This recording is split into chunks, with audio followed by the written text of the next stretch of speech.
Hello, my name is Kevin and welcome to the Love Decanters channel. So this is part 5 of my visit to Kibworth Antiques in Leicestershire.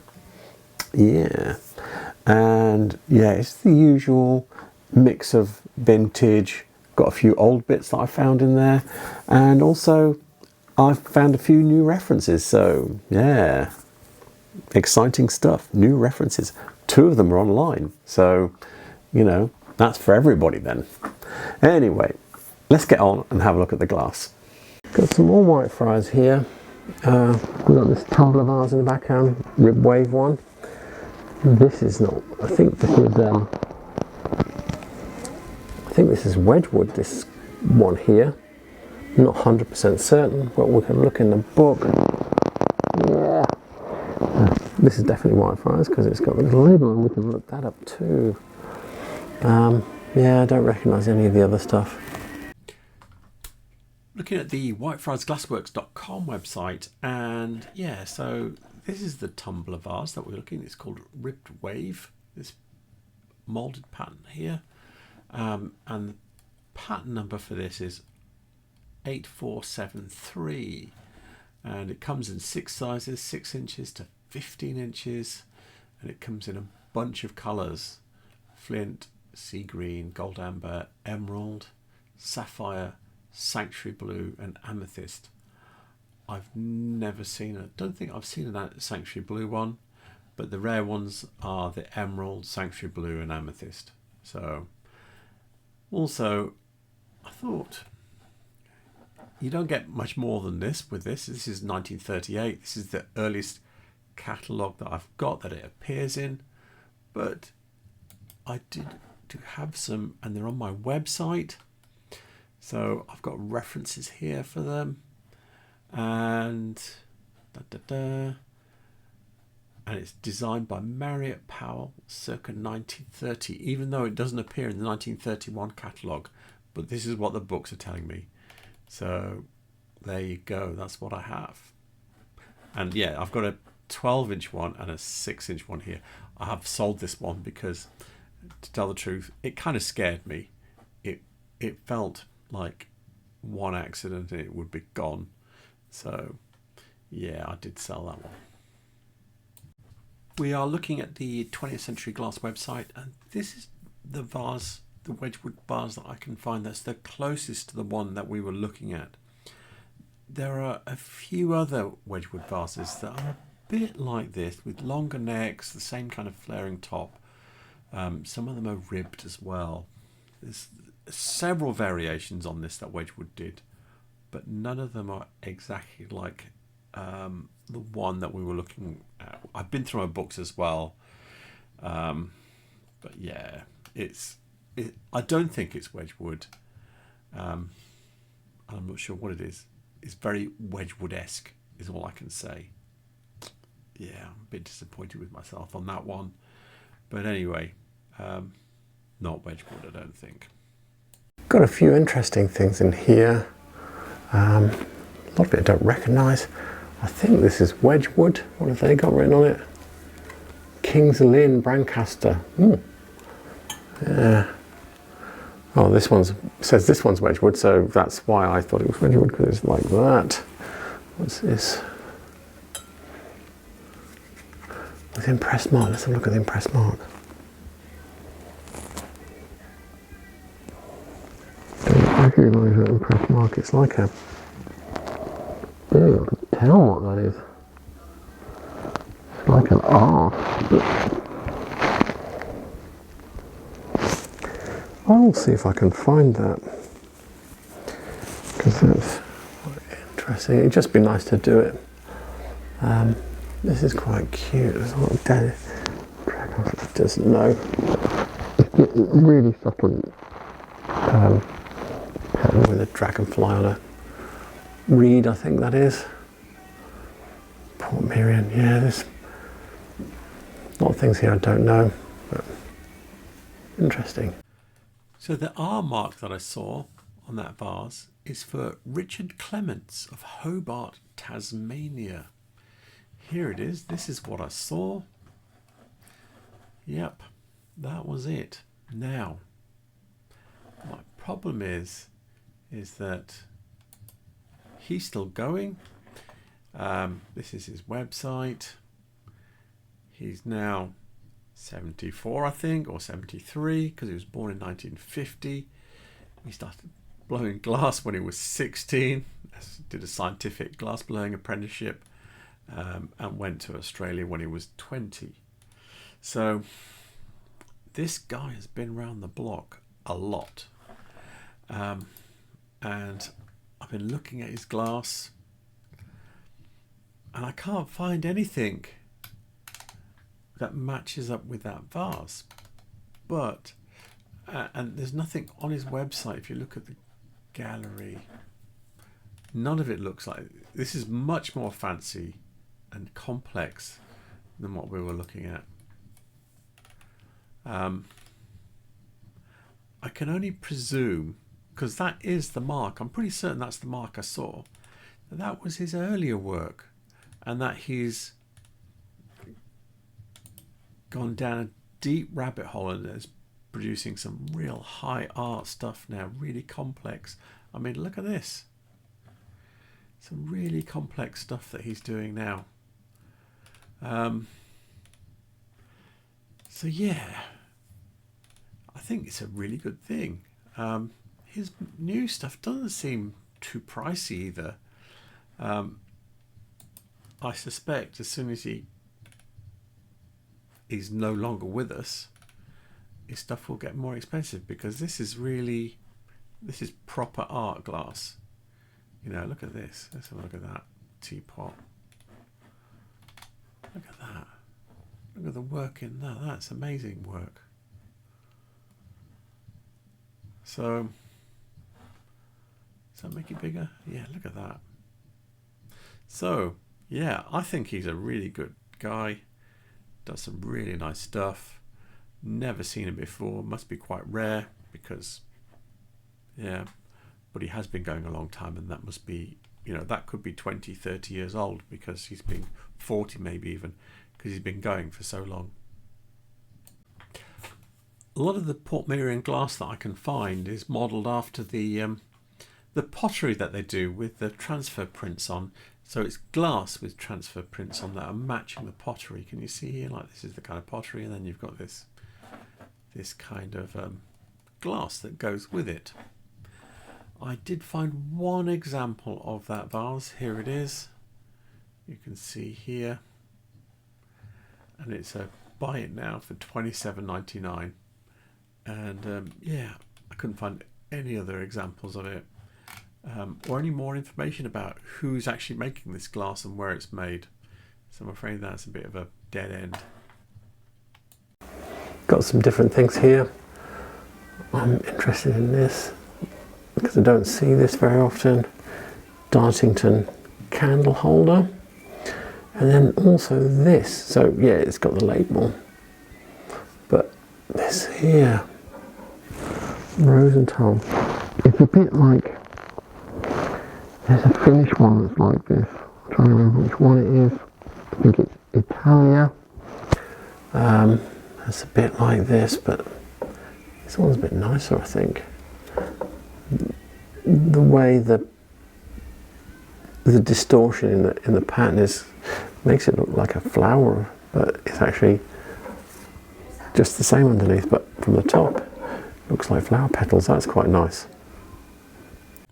So I've been searching for that Rosenthal tea light or candle holder, and yeah, I've searched under both of those descriptions, and it's not appeared. There's similar kind of things that they've got, but not that particular one.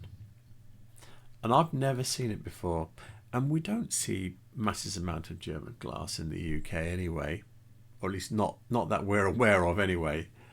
I see quite a bit of Nachman candlesticks probably, but anyway, I did mention that I thought it looked like another one, and I did look it up, and it's this one here. It looks like this Italia one. You can see it's got the same bobbly texture, but I've looked at this now and I'm still thinking, I think the Rosenthal one looks better, because the way they did the top here and the refraction in the top made the little baubles look like flower petals. It just appealed to me. Just a little design feature that they've done by just putting this bit of extra curve into it and putting the little bubbles into the middle. Just had that touch to it. Anyway, yeah, I can't find any details on it. We know it's Rosenthal. It had the label on it, and we know it looks like the Italia one. Some interesting things down here now. Wedgwood King's Lynn, yeah. Those don't. This is interesting though, and let's see if it's what I think. I think it's an early Dartington. Yeah, Dartington, Frank Foer. So I think this is actually, this pattern is from 1967. I think it's the earliest. Oh, I think I can see. Yeah, it's got a thing on it, a label on it. But yeah, I think this is very early in the production, although this might have been made for a long time. The book we're looking at is Dartington Glass, The First 20 Years by Linda and Stuart Smithson. And here we are, it's FT5, which means it's the fifth Dartington design by Frank Thrower from 1967. Now, you might think I'm some sort of genius going, yeah, it's very early, it's very early. It's because whenever I start looking through the book for anything, obviously I'm going to start at the beginning, and I see the beginning pages every time I start at the beginning. So yeah, I see this a lot. So yeah, not genius, just repetition. Anyway, so there it is, and it comes in clear, midnight, and kingfisher. And funny enough, you don't see these very often, especially not. I think that's a 1.1, and yeah, don't see that very often. Seeing it that big. So I found something interesting here. They've got some Wedgwood candle holders, and can you see it's got like discs in the middle of it? But the one at the back there's got 5, so I think they got up to like 9 or something. But that's quite good. That's quite tall and quite rare. By the time you get past 3, they get rarer and rarer. The website we're looking at is ronaldstennettwilson.com. So Ronald Stennett Wilson was the designer for Wedgwood Glass. In fact, he was the designer before that, and Wedgwood bought them out. So I didn't realise this is an entirely new reference for me, just about him. And I'll show you the candlesticks that we were looking at. They're called Sheringham. And look at this, look at the variations. So this is nice. So we've got pictures of all the variations. We've even got them little tiny candle ones. These are more like big fat, either for tea lights or for big fat ones. And look out. Now I do know, so you've got the rings that are on them make a difference to the value. Basically, the more rings, the more value. I think the one we were looking at there had 4, goes up to 9. Yeah, I don't know what the price is like. I just know it gets very expensive by the time you get up to 9. And then you've got like a whole bunch of colours here. So how many different colours? Is that the same colour as that one? I think we've probably looking at 1, 3, 4, 5, 6 colours there. Yeah, and then we've got some, I don't know what they're trying to show here, but anyway, this one is a different one, and this one's got painting on it. Anyway, so that's the variation that you get with it. Now the date.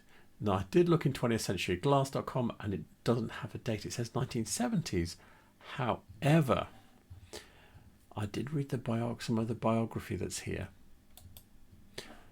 Now, it's got a whole pile of stuff about Ronald Stennett Wilson. But anyway, it says he struck out on his own, created his own glass manufacturer in 1967, I think. Yeah, King's Lynn Glass in Norfolk in 1967. And then it says he was making Sheringham glass. So that is the candlesticks that we're looking at. So he did that design towards the end of the 1960s, and then it became Wedgwood in 1969, and yeah, and it stayed Wedgwood, and I think Frank Thrower took over design, I think in 83 or 87. Anyway, I do have a date. It's from the ends of the 60s, that design. So that's just through pinning it down through deduction and what's written in here. I've seen this slab before. I'm trying to remember where. I'm not a slab collector. If I was, I'm wondering if it's a Whitefriars one. I'm not certain though. Can't see the label properly. I'll try and find it. Yeah, there's other bits and pieces here. Look at the little Peakyburg owl, and this is a Costa. They made like 500,000 of these snowball candle holders, so they're not rare, but they are quite cool. We're looking at the whitefriarsglassworks.com website, and this is the catalogue for 1969. Now, something really interesting here. If you're just a nerd, that's just you got to be super nerdy. So this is the slab we were looking at, and there's no pattern number here. It's just number 1. So architectural slabs number 1, 2, and 3. This one doesn't even have a number. Yeah. Oh no, hang on. What's that? Is that 3? No, it's 1, 2, and 6. So there is another page. What's the numbers on there? 3, 4, and 5. Okay. Yeah, that's really interesting that there's no pattern number. There's no like 9, 4, 8, 7 or whatever. Just architectural slabs 1 to 6, and then we've just got an unnumbered one. Really a bit strange. Anyway, that's what it is. It's the number 1 slab. Also next to the snowball is this little basket, little basalt they're saying. Let's see if I can find that. We are looking at the Danish Glass website, and I think the bowl we were looking at is this one here in a different colour. There's this one here that's similar, but this looks like it's taller than the one we were looking at. This is it. So it's a B003. My problem is I don't know what to do about these dates. It's talked about signed and unsigned. It didn't say on that label it was signed, so I'm presuming it comes from the 1956 to 64 period. So that's tight enough. That's still only 8 years. So there you go. Nice little very early Victorian. This is like 1845 to 1865. Decanter here. That's quite cute. Yeah, I quite like that. I'm going to use my own website as a reference, and I'm going to explain something to you why I might be wrong on what I just said. So I'm going to decanters, bludgeon decanters. Now, up until 1845, there was a tax on glass by weight. It came off in 1845, and decanters got very heavy very quickly. And this is one of the ones that fits into that category. So here we are. I've said 1840s to 60s. Anyway, if I show you this one. So this one is kind of like the body's the same shape. It's got the same kind of ring on it. It's got the same kind of neck. The stoppers, the outline is not the same, but it's roughly the same proportions. Okay, so it kind of goes with this kind of decanter. But that one was much more lightly built. Look at the base of this. The base of this is about 3 times thicker than the one we were looking at. And I know that this thing is just a monster heavy thing by comparison to what we were looking at. And you wouldn't have done this pre-1845 because you were paying tax, 300% tax by weight. So this base here was a complete waste of money from the manufacturers, whereas the one that we were just looking at was very, although it was in the same proportions, with the same neck collar, the same way that the neck of the thing was done was the same, it's much more lightly built, and it's making me think, is it like in that 1840 to 45 period before the glass tax came off? Because it probably weighs a third of what this does. We have a few interesting glasses here. There's Thomas Webb. See if I can find a patent number for those, or patent name. But also we've got this. Yeah, so this is Continental Soda Glass.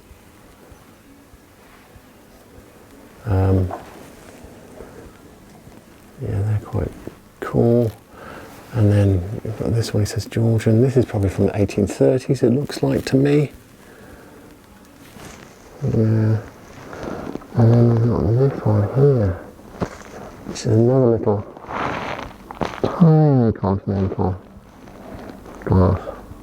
Yeah, I like that. £15 though. Yeah, that's what happens when you like things. And then Will and Bessie, April 29, 97. Diamond Jubilee. Wow, that's cool. I've been looking for the web glasses on replacements.com, and yeah, I've not had any luck. The problem is that actually there's several of these where there is no image. There's one there, another one, and I reckon it must be one of those. I've looked at all the ones that look to be similar, and yeah, it's not them. So it's one of these ones that's probably blank at the moment. The book we're looking at is Danish Glass 1814 to 1914 by Victoria and Albert Museum. It's from the Peter Herring collection, this glass. Now, the two glasses we're looking at here, this one's dated 1853 and this one's dated 1867. So the quality of the glass is a bit more like this one, but the picture's a bit more like this one. But it gives you a rough period of when that glass was made. I'm not saying it's made in Denmark. This kind of glass was made all over Europe. And they were really, from what I've been able to find out from various books, they were made probably from the 1830s, probably for another 20, 30, 40, 50 years or so.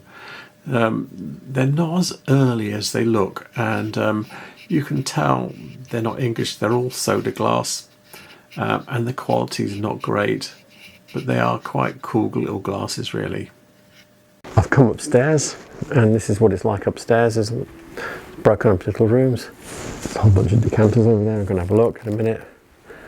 But yeah, so this gives you an idea of what it's like up here. There's more is the answer. This looked exciting from the other side of the room, but it's less so once I got near. But these are actually once I am near. These are more interesting. That's quite stylish. Yeah, I think that's Czech. I might be wrong. Just has that feel to it. Probably from 50s or 60s, and then we've got this as well. It looks like Wedgwood, but I'm not sure it is. It feels too... The glass is too great. Oh, there's a label. There's a label. Hey, let's go for it.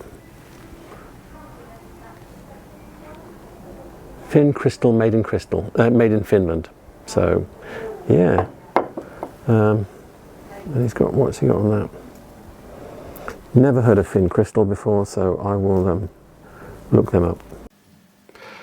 This book is Sklo Union by Marcus Newhall, and yeah, this is the vase we were looking at. This one here, can you see a bit closer? And see if I can pronounce this right. It's by Livakovic, 1971. So that's what it is. took me a little while to... I knew I'd seen it before, and I hadn't had this book that long, so I'd only flicked through it a couple of times. But yeah, this is what we were looking at. So after a bit of punting around, I did find these vases here, which are the same as what we were looking at. It says Rihimeyen Lassi Fin Crystal. So that's also known as Rihimaki. I prefer Rihimaki because it's a bit less of a mouthful. And it's a design by Helena Tynell. So yeah, she's fairly well renowned Rihimaki designer, and some of her pieces make very good money as well. And it looks like this lot sold in 2015 for 2,000 Swedish krona, which is about £150. Where these prices, and that's for 5 pieces. That one we were looking at was 25. I don't know where prices would have gone with these, but that did have a label and it was a bigger piece. So I think that's probably a very good price, because this is an auction price, which is like the pits. You know, if it was first dibs, then it would be the tops, but in actual fact, it's the other end of the scale. These should be the cheap prices for it, especially as it looks like it's actually on sale in. I think this is from Sweden, I think. But anyway, yeah, I think the £25 price looks very good. Just looking at these, two of them have got labels in them, the bigger ones, and what it was selling for 9 years ago almost. So I got sucked across the room by the allure of decanters. I got here and most of them are modern. Got a couple of bohemian looking ones here. Modern. Got a Edwardian looking. I think that's a lady. It's not quite Lady Hamilton. And then in the back there, look at this one. Look at this little baby here. I might have to get that out and have a look at it. It's a sort of probably 1810, 1820s.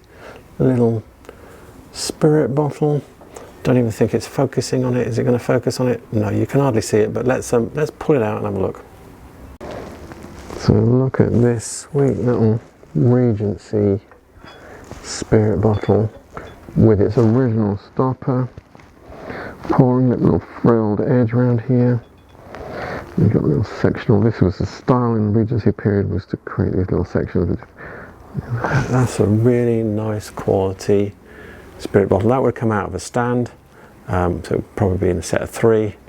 But yeah, £20 for such a quality piece of old glass that's 200 years old. That shouldn't be at the back, should be at the front being sold. The book we're looking at is The Decanter, An Illustrated History of Glass from 1650 by Andy McConnell. Now, there's a whole bunch of these little 1-pint decanters here, and this is the closest one here. There's features about this, and the dates he's giving for so he's not dated them individually, 1775 to 1830. But although it's closest to this one of the things that I used to date these kind of decanters, and it's not a fail-safe, but is the shape of the mushroom stopper here. This one's a bit up. I think this is like about 1820 or so, and it's a bit less like the one we were looking at. But if I go forward a few pages, we'll find one where the stopper is closer to what we're looking at, and it's got an actual date. So let's do that. So here we are. Here's the decanter I was thinking of. You can see it's got the same kind of sectional broke up as well, but the stopper is this more mushroomy shape, and he's dating this to 1810, and I think that is probably closer to the date of the one we are actually looking at. So you can never be precise with these things because we don't have the manufacturers, and they would all those manufacturers have been working in slightly different timelines, but I would go with that, because just because of the way the stopper is this more mushroomy shape. So I hope you enjoyed that. There will be a part 6. There will be a part 7. I think there'll be a part 8 too. We'll see how it goes after that, where we are with the big pile of film that I've got. But yeah, this is going to carry on for a while. Anyway, so all the references I use will be in the description below, including the books, and all the contact details that I have for Kibworth Antiques will be in the description below as well. So thank you for watching. Please remember to like and subscribe, because it really helps my channel expand. And yes, so have a good night. Good night.